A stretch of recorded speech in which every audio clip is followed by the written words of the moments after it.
committee of the pilot shortage meeting is now in attendance. There's been an announcement of filing the meeting notice and posting the agenda in accordance with the Open Meeting Act. So we now will record members absent and present. Do you have a roll? I'm ready, sir. Go ahead. Chairman Putnam, Here. Commissioner Conway, Here. Commissioner Ritz, Here. Secretary Hunter. Here. Next on the agenda is approval of the minutes of the committee meeting from April 8th, 2019. I'll entertain a motion to approve. I move to approve. Second. All in favor? Aye. I'll tell you what, we'll call a roll on that one too, Sandra. Yes, sir. Chairman Putnam, Aye. Commissioner Conway, Aye. Commissioner Ritz, Aye. Secretary Hunter. Aye. Item 4 was the purpose of the committee. Let me review it in a bit of detail here. The purpose is to first acknowledge and make the general public aware of the current pilot shortage problem that numerous entities from the Aircraft Owners and Pilots Association, all the way to Boeing, to the United States Air Force, and others have reported in recent years. The committee had looked at the pilot shortage problem, the different intricacies of the shortage within the industry, and what is being done by the various trade associations, industry groups to address the shortage. The final goal of the committee is to determine what, if anything, the state of Oklahoma and the Oklahoma Aeronautics Commission can do to help solve the pilot shortage problem that is plaguing the industry. Okay. So, now we're open for discussion of any possible recommendations. This has been a moving target. Victor Bird, do you have any comments at this point? We're going to those, can we put those up on the screen, what our recommendations are from the staff? I don't have those, sir. Okay. You all should have and available to the public's in attendance, that is in attendance as well. There are some staff recommendations we're making based upon our committee meeting earlier. And to skip back for a moment, Commissioner Putnam. Sure. As you and I discussed, we will make, there were a couple of corrections to the minutes that you had noted to me. Those will be made and before that the final version of the minutes goes out. So the recommendations, the first recommendation is, I really do apologize. Do we have any of these extra copies we could disseminate to the audience? At this point, it's a draft, but we're going to say that it's certainly subject to the Open Records Act. This could change. It takes final action of the commission, the committee to advance the recommendation of the commission, and then the commission to approve the recommendation. So the first recommendation is to continue with the Aircraft Owners and Pilots Association High School Aviation Curriculum. This is probably our primary recommended initiative. As I think several or most of you know, this has been very successful in the state of Oklahoma. I believe that 17 high schools now, am I right about that, have implemented the AOPA high school curriculum. We're either the second or third leading state in the country for implementing this curriculum. Something we're extremely proud of is the fact that after meetings with Superintendent Hoffmeister and her staff, they have decided to move forward and to certify this, that this can count as core curriculum, which is a really big deal. That's a very significant development. That will allow more students to take it to satisfy their core requirements. And that in itself, I think, is going to prove to be something very beneficial to getting more people interested, young people interested in aviation, careers in aviation, careers as a pilot, an engineer, an A&P, whatever it may be. So that is our first recommendation. Our second recommendation is there is so much out there on the internet about, do you want to become a pilot? Do you want to be part of the aviation workforce? It's anywhere and everywhere. It's not organized into one place where someone could go look. So we are going to have, we call it a website.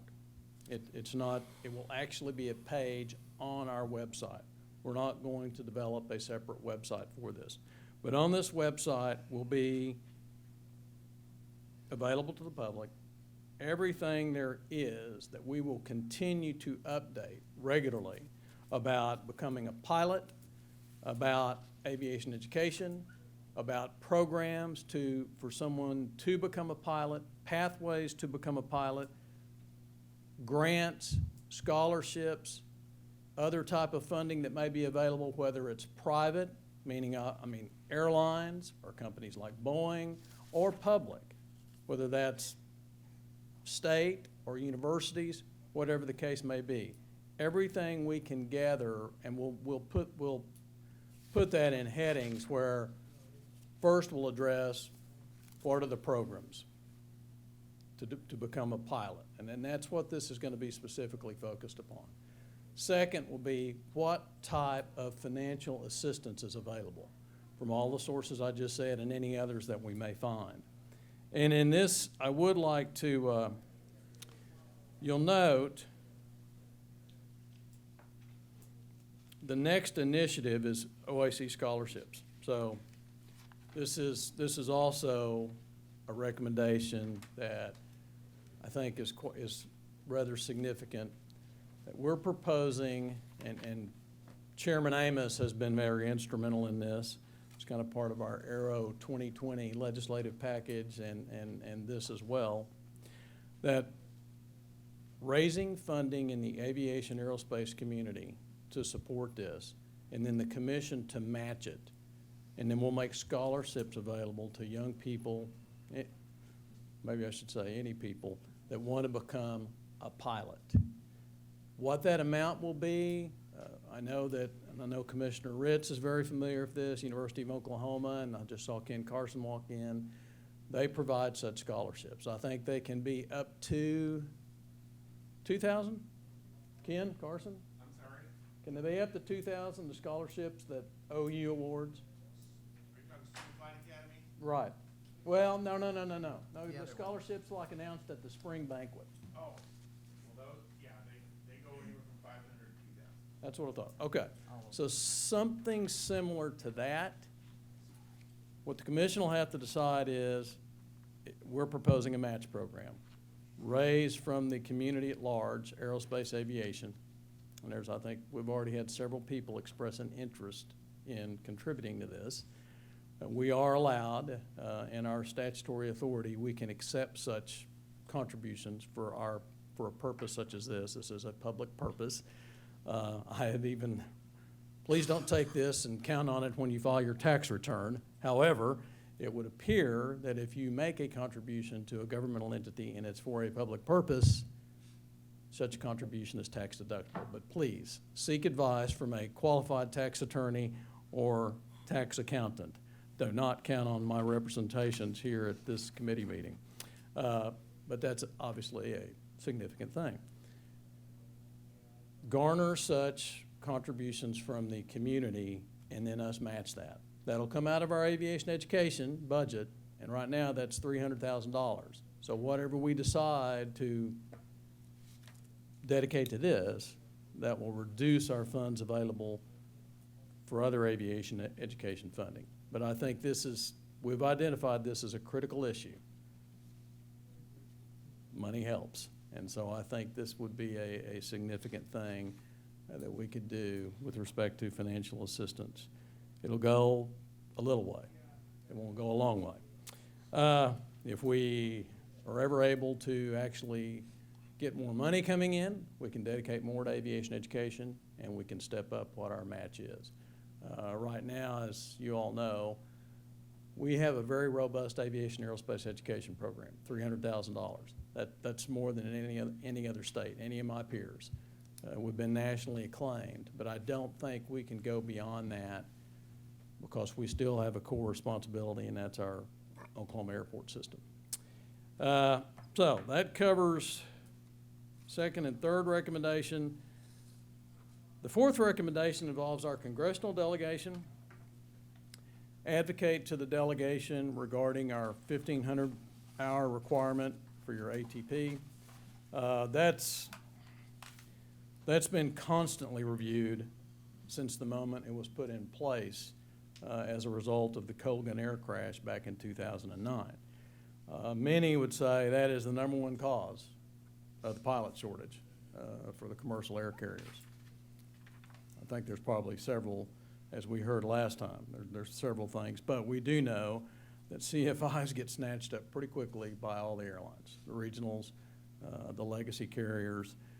So it's something, if this could be calculated differently, we've talked about simulator hours, more hours for someone who gets out of a 4-year program like at OU, OSU, or Southeastern.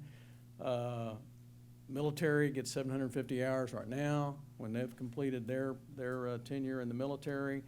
So try to address things like that to get a little flexibility with respect to that requirement. You have to be very careful, and that's why nothing's really happened significantly to it, because there is a large block in Congress that any time you start examining it for the purpose of changing it, they come out very strong. It's led by the survivors, the surviving family members of that Colgan crash. The next item is about Certified Flight Instructor Tax Credit Program, something akin to the engineer tax credits for aerospace, which the Commission's very familiar with. The Commission championed those back in 2008. They've been in a part of Oklahoma law since 2008. As we discussed at our first meeting, the problem with this is ROI to the state. Most of such, see if they're going to leave. We're not a hub. They're going to go get jobs. So it's going to be a very hard sell to the legislature that this is worth a $2,000 or $2,500 tax credit to help address the pilot shortage. However, they're probably not going to stay in Oklahoma. It's a very difficult sell, and I think it's very important that we have a good public policy with respect to aviation and aerospace right now, something we can always improve upon, but I think we've always got to look credible and be credible with any proposals we make to the legislature. The last one is tuition waivers for CFIs, something along the lines of the Physician Manpower Training Commission to address the shortage of healthcare professionals in rural areas in Oklahoma. We looked at that, we studied that, we talked about it some at our first committee meeting. It takes money, takes a significant amount of money, an appropriation, and that is just probably not in the cards right now. Going to be a rather flat year. I don't see that being possible. So we're not recommending this. We simply put it on here. We looked at it. We gathered information. We researched it. I do think individual universities, colleges could do this. Of course, that's a cost proposition for them. So that would be up to them. That would be their discretion. So that is a brief summary of our recommendations, and we can certainly have a discussion now about those. Commissioner Putnam? Any discussion up here? I just have a quick question for the scholarship program. It says here about Oklahoma students, and I know this is just, being discussed right now, so, and I know at Southeastern, and I'm sure at OU and the other programs, actually the majority of the students that are taking the flight program are not Oklahoma residents. They're from Texas and pretty much everywhere. Would this be targeted only to Oklahoma residents or anyone? No, not in my estimation, and I'm sure I'll be corrected if I'm wrong. I think what we mean is there is students at such Oklahoma programs, like Southeastern, OSU, OU. Okay. One observation I would make is that I know a lot of commercial pilots that live here in Oklahoma, in the Oklahoma City area. And the airlines provide them with free transportation to and from That is, Dallas. yeah. I know a couple of Southwest pilots. I know, I can't even count them. So being a commercial pilot does not necessarily mean you're going to immediately relocate to the Dallas area. And as a follow-on to that, if we had more commercial pilots that lived here in Oklahoma, maybe Dallas wouldn't have been the hub for Southwest. Yeah, we've done a number of things in our statutes to try to make it very attractive to an airline to actually We haven't made have it a hub here. attractive enough. Yeah. My final point would be that, as this commission has pointed out, aviation is responsible for $44 billion a year of economic activity in this state. What happens in 10 years when you have half as many pilots? You do the math. The state loses $22 billion of economic activity.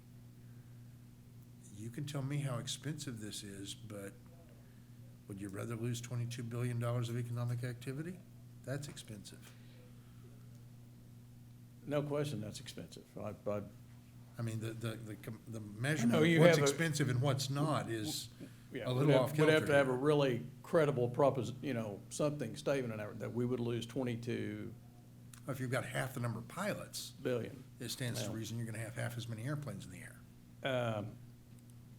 You have brought up a good point, and perhaps such a program could be structured almost like clawback economic development incentives. That if you, I'm thinking out loud, so if you stay here for X number of years, you get them. Right. If And you don't, if you go away and you have become a to pay 'em commercial back. pilot, that's fantastic. You owe us for. Yeah, for there'd the have to wonderful- be some credibility in that regard, but that's, This also impacts, I mean, again, cutting in half the number of pilots 10 years from now, that also severely impacts the enormous progress we've made at training up A&P mechanics, all the other people that are in service-related industries. Again, when you have half as many aircraft flying, half as many pilots to fly them, what happens to those jobs? They dry up fast. could certainly if no one's flying planes. And I think you're on the cusp of an exodus in the aviation industry. What happened over the last 10 years with pilots? There are half as many now as there were 10 years ago. We've made no notable strides to improve that. Pilots are Disagree. aging out. The economic impact on our state is gonna be, there's gonna be hell to pay. Yeah. You raised some good points, very good points. You can't afford not to. That is an argument that can be made. It's a hard time right now with our current fiscal situation. It's not like it was, but it's not all rosy either. We're trying to hold on to the engineer tax credits for aerospace, which have been extremely significant toward moving us to that $44 billion a year economic impact that you've noted. And we're trying to tweak those because of some Where are they gonna harsh work in 10 results. years? But where are they gonna work in 10 years when there are half as many pilots and half as many aircraft? Well, I assume you're saying half as many pilots in the country, or half as many Right. pilots in the world. Or certainly You're half as right, many in that the would state. probably impact those jobs if you don't have people to fly aircraft. There's no question. So you can train them up today, and 10 years from now, Yeah. over the next 10 years, they're gonna be dwindling. That is something that we could not propose right now. Deadlines have passed, and at our first committee meeting, we kind of got off this track of trying to do some kind of tax credit program. We could certainly put it in the agenda for next year to discuss. We'll have to have a really good, I'll want to get with you, because I know that you have in your mind, we can put down, this is how it'll impact We our- just keep kicking the can down the road to next year and next year and next year, and I'm looking at the minutes from the pilot shortage discussion we had a year ago. I don't see that we're getting anywhere very quickly. Yeah. At that time, though, Commissioner, we did decide not to do a tax credit program. So we didn't prepare anything in that regard for this session. And I would be hard, I don't think we could get it done. Not that we I couldn't prepare it, understand it's I a don't think we difficult could get it sell. passed. I understand that it's a difficult sell, but losing half of $44 billion of annual economic activity in this state is a grim reality that ought to help sell it. Well, that's what I want to get with you about that fiscal impact estimate, to get that down on paper. That's what we'll need to do. I mean, we'll really have to kind of sound the alarm that the British are coming again. I probably shouldn't have made that reference, but it'll have to be a strong, compelling case that this is the impact it would have on our industry. And I know you, all I need is your passion and belief, and we get it out on paper. Then we can give it a better than college try. All right, sir. Question. We've talked about the last two are not recommended because of the inability to get it passed or to even propose. Notwithstanding what Commissioner Hunter had to say, where is the energy with pro-aviation advocates in the legislature? Where are they as far as they've got to acknowledge what the situation is? Where's their passion and what are they willing to do? I'm glad you asked that question, Commissioner. We actually, the very thing Commissioner Hunter's contemplating and we've been discussing, we actually went and discussed such a proposal with several key aviation aerospace legislators that we count on for every type of legislative initiative about aerospace or aviation that goes over there. Could not get one thumbs up. Now, I probably wasn't as good as advocating as Commissioner Hunter, but I could not get one thumbs up for a tax credit program. Perhaps with a clawback, perhaps you got to stay X number of years.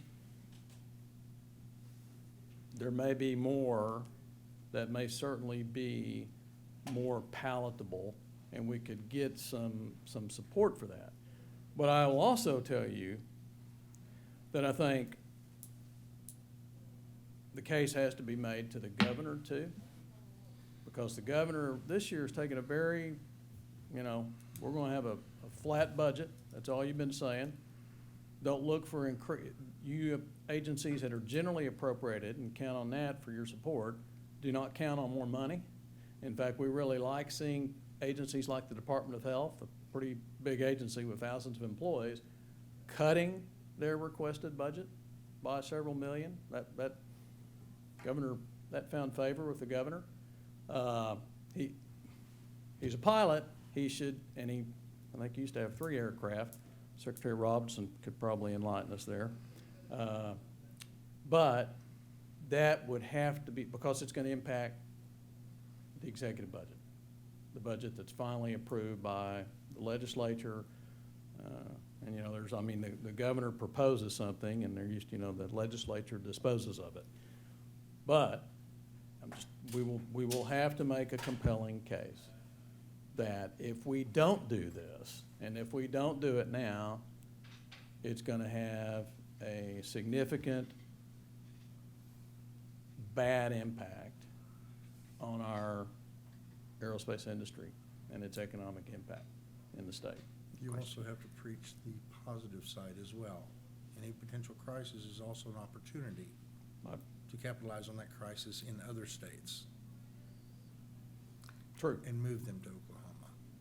true. Another question about, you were talking about the matching program, and you said it would come from OAC, but if I understood you right, you said that might cause a drawdown in some of our other scholarships or what we're, It would, Yeah. because I certainly don't, I don't think with our current level of funding that we receive, which is between $5 and $6 million a year, usually closer to $5 million, I don't think we can we have $300,000 we put in aviation aerospace education right now.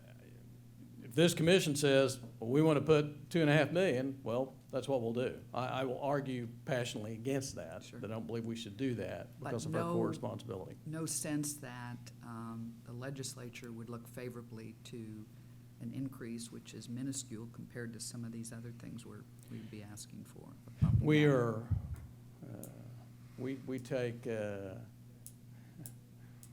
some joy in the fact that yesterday, a bill we couldn't get heard last year to remove the cap on our largest source of revenue, the aircraft excise tax, was heard in Senate Finance by Chairman Bias, very appreciative for that, and it passed 8-0, and now goes to full Senate appropriations. If that becomes law, it's not a lot of money, it isn't, it is a lot of money to us. Since that went into effect on November 1, 2016, $1.5 million has gone to the general revenue fund.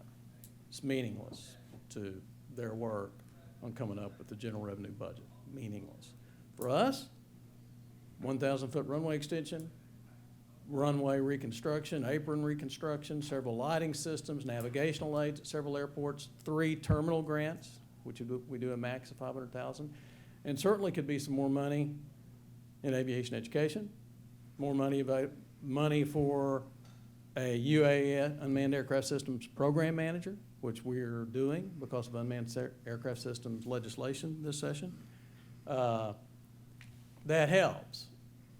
Our request for a general appropriation, which you all are aware of, for $10 million. It's gonna be, I'm gonna give it about this much chance. It's gonna be very difficult. And won't be decided until the end. And it'll take some price of barrel of oil. Be nice if that would go up actually, and some things like that, that'd be helpful. One of the things I would mention is that we've done a lot of data gathering. And we've learned that through, for example, Colonel Tarpley's here from the Air Force Association. He can talk to the amount of scholarships that are going for pilot training through the Air Force, through the Air Force Junior ROTC program. Locally, we've got Sundance Airport's Flight Academy offering 20 scholarships up to Solo, which is substantial. The local EA And that'll be- chapter is offering and is administering now a scholarship all the way to private pilot, and working to see about another one through the EA National. Aircraft Owners and Pilot Association is offering the same amount of money. They're cranking out about, their goal is about 100 pilots a year. The other problem was that the success rate through pilot training is about 20%. The goal is to get it up to about 90. We heard from the folks in Tulsa at the, was it Spartan? That they're running out of instructor pilots. I'm hearing the same thing down at OU. They'd love to have more students in their program, but they don't have enough instructor pilots. So there's a lot of tentacles in this octopus and they're everywhere. At the same time, we gathered some data here about Southwest Airlines having a mentoring program. I think it's called 220 Degree, where they hook onto someone who's interested in this career and they mentor them all the way through their program, through flying training, and then give them a job. So there's a lot of civilian industry interest and attempts going at this. So the Air Force recognizes it. Boeing certainly does. I think Boeing is doing a little bit of the sky is falling, saying we need 800,000 pilots in the next 20 years. I don't know how accurate that number is, but it's certainly an astounding number. The question for us is, in government, is this a proper function of state government? And if so, does it benefit the state and its citizens? So the recommendations we have here, I think, are a start, and I think we can bring these forward to the full Aeronautics Commission. But certainly we're open to any good ideas. And then there's a political reality that you just touched on, Director, so. And what I would suggest on the, some kind of tax credit or tax incentive program to encourage people to go into this is,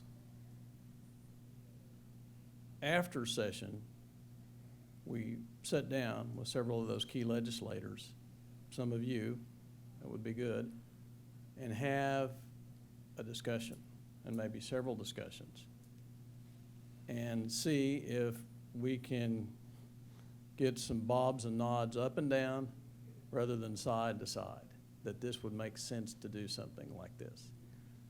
Because so far, and it could just simply be the fiscal situation, but I think it's a little more than that. It's been hard for them to see the ROI. When you look at the engineer tax credits for aerospace, the ROI is there. So it's cost the state approximately $27 million over the 11 years, 10 years it's been in existence, but the economic impact of the some probably closing in on 3,000 engineers that have claimed the credits, is north of 1.5 billion. That, they get that. Substantial That's, return on that's investment. almost an easy sell. They get that, hey, this is a good, and the Incentive Evaluation Commission indeed said, this is a good tax incentive. And we have ridden that horse to our benefit. No other state's been able to put in anything like that. Several states have contacted us. We share the legislation. Kansas tried to do something. They've tried like 3 times. And you would think Kansas couldn't get it passed. So that's, and I'm not saying nothing's ever impossible. That's, who said to be very careful about using that word? Someone famous. Maybe Werner von Braun. You just gotta have a good case. That's the deal. And I think if you could show payback to the state, and that if someone, there's an agreement required, there's a contract required with healthcare professionals that get benefits under the Physician Manpower Training Commission programs. They have to keep that contract. They're obligated to keep that contract. If they do not, I believe, someone can correct me if I'm wrong, there's a payback, or they don't get all the money they were gonna get. Okay. That would be probably the only way. So I'm gonna call that in the nature of a, kind of a clawback, in a way. State needs to protect its $44 Exactly. billion a year of annual economic activity. I think that would help us get the conversation a little I really- further Yeah, I think it's an than awareness so problem. far. They're really not aware than of we the have. situation. Yeah. I think that's true. If I may, I committed a social faux pas earlier and failing to recognize and introduce Secretary for Veterans Affairs, Brigadier General Ben Robbins. Thank you for coming, sir. Appreciate your presence. So,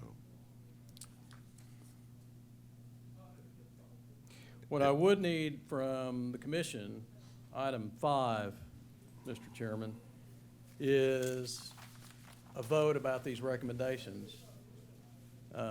Do you want to advance those to the full commission? I think we should. I'm open for a motion to propose that we bring these recommendations to the full committee. So moved. Second? Second. Take the roll vote. Just for clarification, Director, which ones will be? All. recommended? All but the last 2. The last 2 are not recommended. Agree. Chairman Putnam, Aye. Commissioner Conway, Aye. Commissioner Ritz, Aye. Secretary Hunter. Aye. Any other discussion? Not from, not on my behalf, Mr. Chairman. If you want to ask for any, we have a few minutes before our commission meeting begins. If you wanted to ask for any comments with respect to this, you certainly could. Okay. Secretary Robinson, would you like to make a comment? Sure. You got, we go over here. Sure, that'd be great. So this subject is near and dear to my heart since I'm a 34-year military pilot, both in the Army and the Air Force, flown a significant number of fixed-wing and rotary-wing aircraft. And it's about Oklahoma. It's about our Air Force, it's about our military. So as a Secretary of Veterans Affairs and Military Affairs, I've got 2 hats to wear. On the veterans side, one of the things that we have worked very hard on is getting OU and OSU and our other major universities that have pilot training programs back involved with the GI Bill. OSU lost their certification. OSU had dropped their GI Bill for pilot program. So we have both of those back into the GI Bill now. So that significantly helped us. I have to ask the question, why is OU losing their CFIs? Two folks back there. Can you talk to that? Would you please come to the podium Glad you're here. so we can all hear you? Would you introduce yourself, please? Yes, I'm intern director Eric Matoyer at University of Oklahoma Aviation Program. Thank you. And I would like to speak to that. One of the problems with the CFIs over industry traditionally has been the airlines are so quick to pick them up, they're leaving at a relatively quick pace. And all the industry, I know Tulsa, they're facing that as well. One thing we've done to help alleviate that, to really come into great effect for us, is actually our partnership with airline programs. Surprisingly, that's actually helping us keep the cycle rotating with our students and creating incentive for them to stay to get their 1,000 hours before they depart for their restricted ATP eligibility, and that is starting to help us in the short term. I don't know if it's going to be the long-term solution, but right now it is helping with us in our programs. So currently OU, we're sitting pretty good right now. Now, we went through a negative spot just over the last summer where we had some unexpected departures for alternative routes. But as the number of students are more interested in these pipeline programs and stay with the CFI program, we're seeing much better retention. Okay, So, thank you. Chairman Putnam, that was exactly what I expected the answer to be. In Veterans Affairs, we run a significant number of career programs. One of the career programs we do not have is recruiting former military pilots that are not attracted to the airlines, recruiting retired airline pilots to come and be CFIs. I have a younger brother that spent 34 years as a captain for Continental and United, went out and found himself a CFI job because at 65 he was not ready to stop flying. So I believe we need a new recruiting model to find these pilots that are coming out of the military that are not attracted to the airlines but want to keep flying, and they want to live in Oklahoma because this is where they retired. So I'd be happy to work with OU, OSU, or anyone else through our veterans programs to help identify these former military pilots that would like to become CFIs. So I think I think he's exactly right. If you hire the young pilots that are motivated to go to an airline, you're going to eventually leave. It's built into the program. But if you're looking at retired military pilots or former retired airline pilots that still want to keep flying and want to be involved in young people and want to be able to help the aviation industry, I think there's a whole new pool you should be recruiting from. So on the military side, we're working, in fact, I'm headed to Vance as soon as this meeting is over. At Vance, we're going to surge pilot training by 100 pilots a year. We're working with Enid to improve Woodring as a place we can turn T-38, so the bus will take a group of pilots out. The first sortie will land, turn at Woodring. We have a briefing room set up and fly the second sortie. I'd like to see us be able to do the same thing with the Jayhawks out at Burns Flats, to be able to do a quick turn there, do a seat change, and fly a second sortie out of there. That's going to increase the opportunities to do pilot training. And when you can turn you're a former maintenance officer, when you can turn that airplane off station versus turning it through maintenance, you're going to increase sortie rates. So we're going to work on that. A big thing about Air Force retention is quality of life. And quality of life happens when you come back to a base that you went to for transition training and you didn't like the base because the situation there wasn't the best in the world. We actually have that in Altus. And one of the things we're going to do at Altus is improve quality of life by having better housing for our military members that are there, especially our TDY members. If you go through Altus as a trainee, you are hesitant about coming back to Altus later as an instructor pilot. And for many of our C-17, KC-135, and KC-46, that is going to be a part of your career path is to return there. So we're working on that. The number one influencer in a young pilot's life in the military is that spouse. And when the spouse can't find employment, and after a certain period of time, I've lived this, after a certain period of time, the spouse starts to say, I've got a college education also, I would like to have a career. So we're working through Department of Commerce and DOD on enhancing spouse employment so that spouses can also have a career that is transferable from one location to the next. We have a great opportunity in Oklahoma that we have Express Professionals and we have Paycom that have national footprints and are willing to incorporate telework into their programs. Telework is perfect for the young spouse that just wants to come have some form of a career until they finally establish themselves as a career path. USAA is another one we're very interested in working with, and we've got some attention from USAA on this. So on the military side, we're doing everything we can to recruit pilots, albeit, someone mentioned the junior ROTC program. I'll be at Altus this weekend with the junior ROTC program.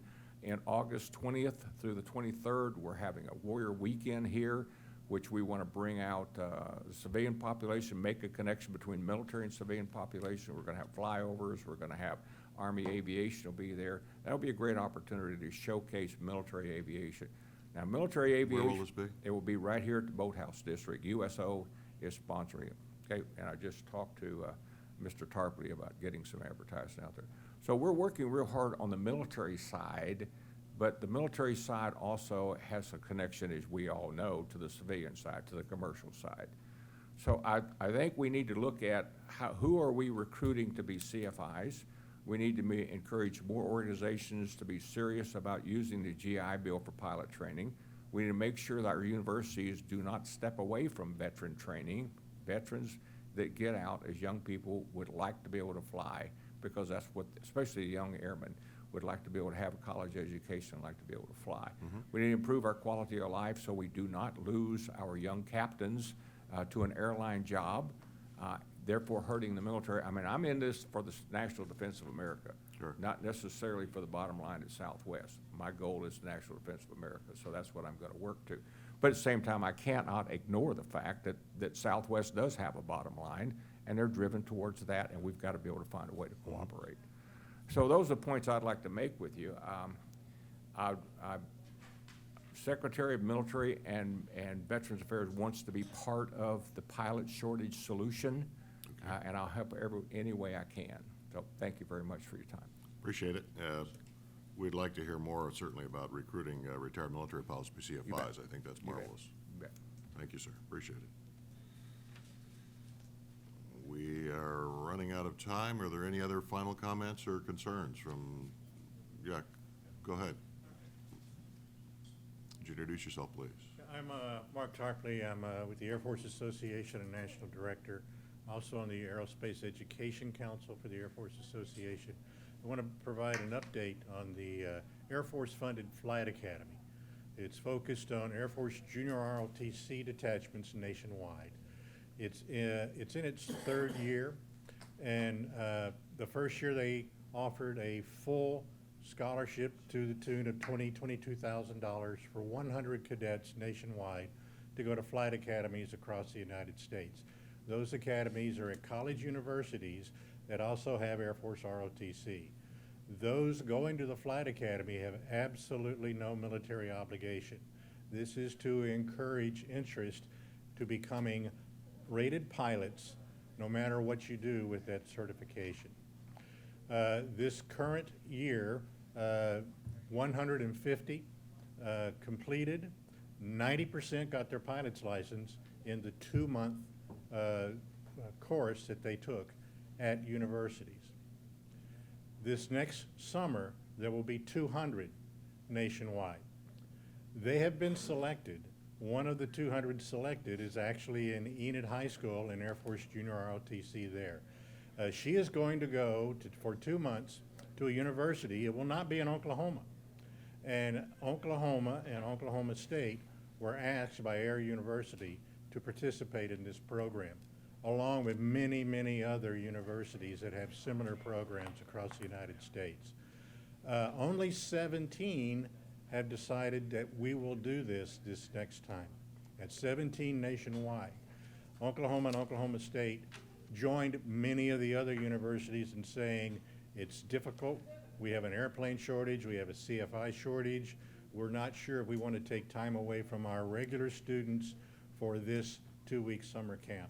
Now, I'll give you the Air University, 2-month, excuse me. I'll give you the Air University opinion on this. What they're saying is the Air Force is funding a 2-month recruiting trip for you to have future students to continue to study, to fly, and guess what? They'll be CFIs 2 years earlier than they normally would, and then continue during their 4-year education to be CFIs at your school. Now, minimum at any flight academy is 10. It can go higher than that depending on the numbers. The Air Force funds this because they are part of that user pool of the nationwide production of pilots. And it's critical for the Air Force, just like it is for general aviation, commercial aviation. So they have a significant interest in this. So much so that they are now planning for the following summer, not next summer, to fund 400 cadets at a flight academy for 2 months. 300 of them will come out of high school, an additional 100 will come out of college ROTC or Civil Air Patrol or even the Air Force Academy. This program is looked at as successful. It can be a benefit for the universities, and if OSU and OU can find a way, along with other schools, to produce 400, they'll need to have more than 17 flight academies. So that is the position the Air Force has. This is an update of what Air University is working, and there's a representative from this that is on the Aerospace Education Council with me, and I got this update directly from him. That's Lieutenant Colonel retired Todd Taylor.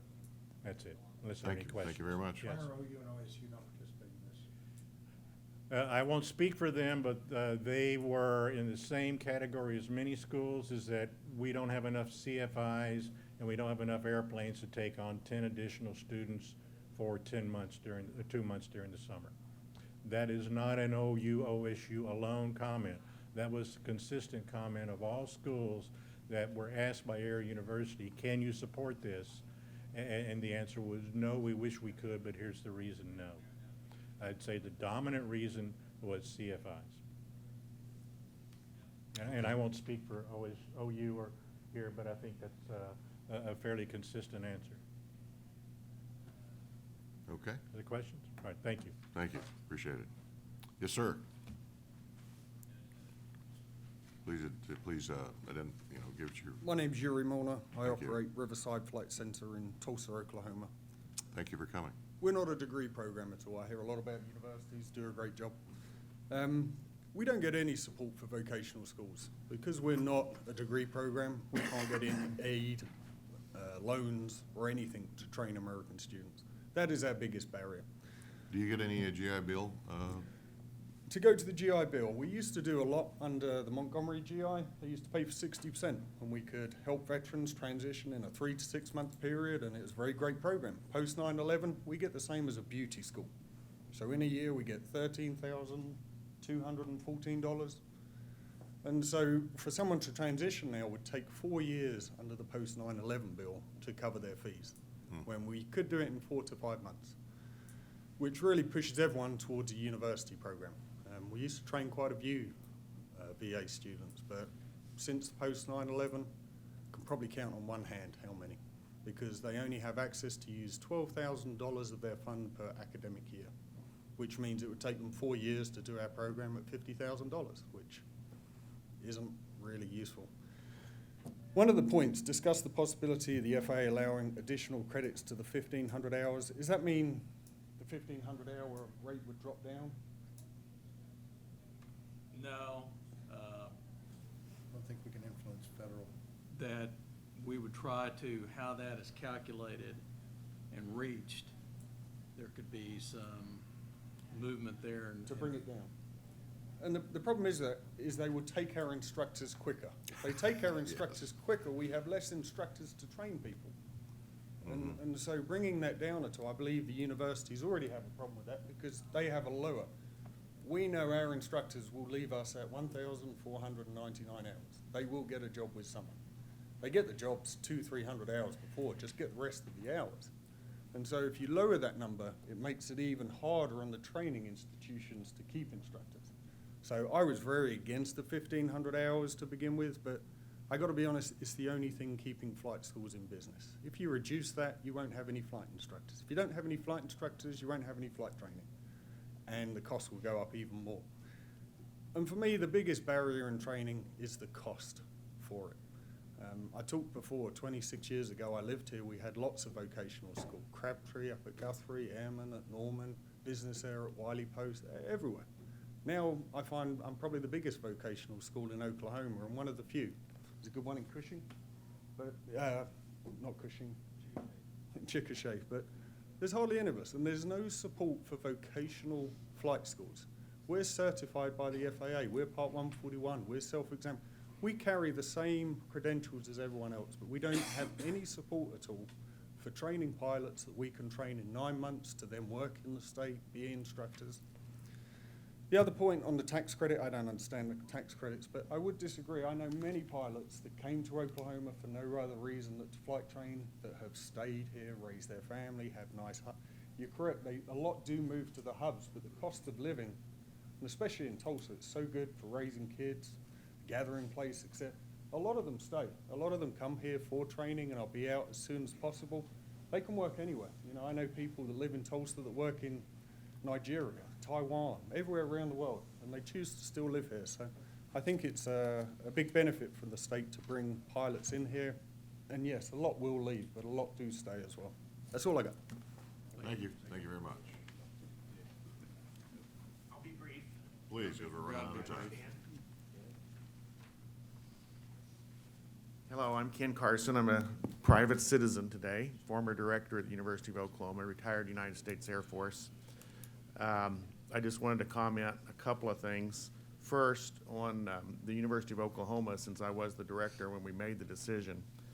Many of you may not know, but I actually was one of the planted the seed for this Air Force program with my fellow C5 driver, Scotty Lewis, who runs the program now at Air University. About 5 years ago. 5 years ago, we had unused capacity in our program, so we weren't full. Airlines hadn't started hiring. I said, this is a no-brainer. We've got planes, we got instructors, we got airspace. This is low-hanging fruit. Let's do it. Scotty pounded walls, got it going. Of course, both lines went this way. Airlines start hiring, and now we have a supply-demand problem.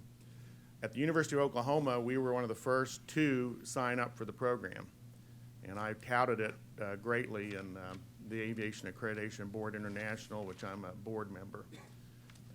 I'm a life member of the Air Force Association. I'm a life member of the National Defense Transportation Association. It's the right thing to do for America.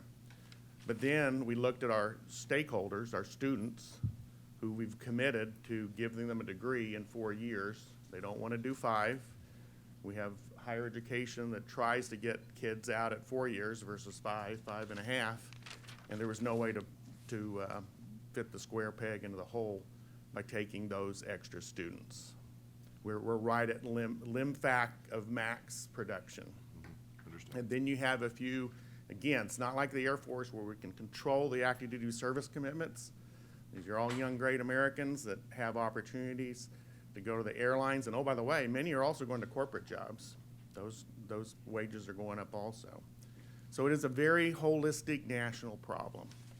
And I know Eric's working it. I know we would want to be a part of it, and I know they were looking at it. I'll tell you, out of my 40-year career, when I had to go tell my dean and president that we probably need to pull out of the Air Force program, it was one of the darkest decisions of my career.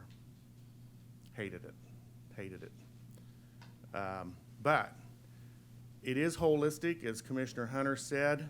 It's a national problem, and as the General said, aviation is national. We have our rice bowls and thank goodness for the Oklahoma Aeronautics Commission who's interested in this and raising the issues, but I don't know, don't you have a state association of aeronautics commissions, a national? Yes, National Association of State Aviation Officials. So, you know, I view this as a national problem, which the airlines must, and the military must be vested in.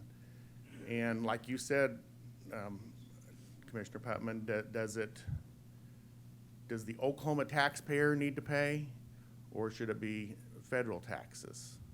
Because it will affect the whole national airspace system. It does, but Both. it cost us $44 billion. Exactly, exactly. I get it, we get it. And I know OSU, OU, Southeastern, Tulsa, we all want to do our best to train maintenance and pilots and managers for this industry. But I just wanted to offer that perspective, wanted to make sure you understood what happened at OU. And the last thing I would say is he is right, the 1,500, be careful. It's the only thing that's keeping us alive. It's the only thing that's keeping us alive, and that's all, and I think I could speak for all Abbey schools, Embry-Riddle, UND, Purdue, Kansas State, OSU, OU, Southeastern, and I'm going to Abbey in 2 weeks. So, it's important, and I appreciate you listening to this. Last but not least, a little example of this, back when we had the, Walt Strong's here, we had the federal decision to park, or the contract tower program, about half of our nation's contract towers. When that was going on, again, it was still not a big aviation problem, but I wrote my elected officials and said, look, you're not, because Westheimer OU Tower was one of those towers. I said, why would you close a tower that is one of the national programs producing our pilots? But they didn't look at it that way. They did a cookie cutter across the board versus what we do in the Air Force or the Navy or the Army, where we look at pilot production from a holistic, Vance, Altus, Columbus, perspective. But the FAA even then wasn't doing that. I said, no, you can't, you do not want to close Westheimer Tower. Those 80 missions a day, those students are talking to ATC, which is developing them for the future right seat of a jet or the military. And then finally they got it, but eventually the whole problem went away. But we appreciate you knocking on the doors, and I just thought I'd bring that up. I Thank you appreciate very the much time. for your input, appreciate it. We're hard up against the next meeting, so I will entertain any motions for adjournment. So moved. Second. Sandra? Commissioner Putnam, Aye. Commissioner Conway, Aye. Commissioner Ritz, Aye. Commissioner Hunter. Aye. Meeting of the Pilot Shortage Committee is hereby adjourned.